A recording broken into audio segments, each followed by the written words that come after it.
Today's a short one. There's not too much to show off. It's pretty hard to see, but I've just completed repointing all of this brick.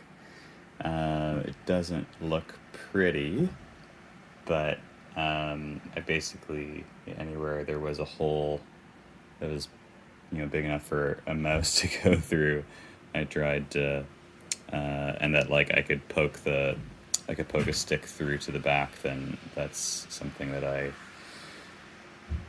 I filled back up with mortar. So they're there's some small ones here, but they're closed at the back.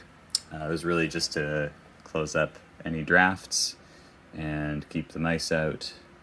And so there was this wall, and there was this wall. Ooh, so long and as high. I had to use the ladder, and the wall over there.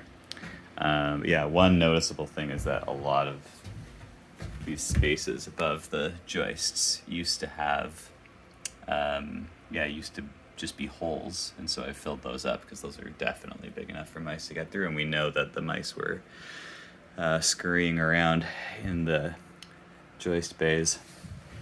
Yeah, very long day. Basically took me all day to do all of this. I used a little more than half of a 30-kilogram bag of hydraulic lime mortar.